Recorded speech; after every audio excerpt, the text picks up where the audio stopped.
జైరాబాద్ నియోజకవర్గంలో మొత్తం రోడ్ల పరిస్థితి దీనంగా ఉన్నది.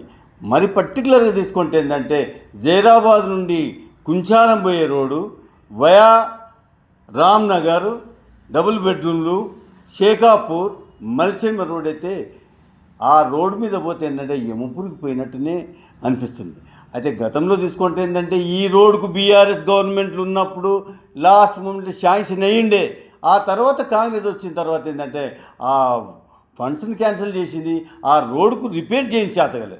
ఏ ప్రభుత్వం అని ఉండని ప్రభుత్వం వాళ్ళ కర్తవ్యం ఏంటంటే ఎవ్వరు చేయని పనులు చేయాలి. మరి ముఖ్యంగా ఏంటంటే ఇన్ఫ్రాస్ట్రక్చర్ను క్రియేట్ చేయాల్సిందిగా. కానీ ప్రభుత్వాలు మర్చిపోయినాయి. కేవలం ఏంటంటే వాళ్ళకు ఓట్లు ఎట్లొస్తాయో ఓట్ల మీద దాని కొరకే చూస్తున్నారు. మరి ముఖ్యంగా కాంగ్రెస్ ప్రభుత్వం వచ్చిన తర్వాత అయితే కేవలం వాళ్ళ జేబులు నింపుకోవడానికే తయారైంది. కానీ ఇతరుల గురించి మర్చిపోండి. షేకాపూర్ రోడ్డు మీద పోతే మాత్రం ఏంటంటే మరి దారుణంగా ఉంది. ముఖ్యంగా తీసుకుంటే ఏంటంటే డబుల్ బెడ్రూమ్లో ఉన్నారు, వాళ్ళంతా పనిచేసే వ్యక్తులు ఉన్నారు, వాళ్ళంతా జైరాబాద్కు రావాల్సిన అవసరం ఉంటుంది. ఆ తర్వాత షేకాపురము, మల్చెల్మ వాళ్ళు ఏంటంటే డైలీ అనినిత్యం ఏంటంటే వాళ్ళ ఏ పనుల కొరకన్నా కూడా జైరాబాద్ హెడ్ క్వార్టర్స్ రావాల్సిన అవసరం ఉంటుంది.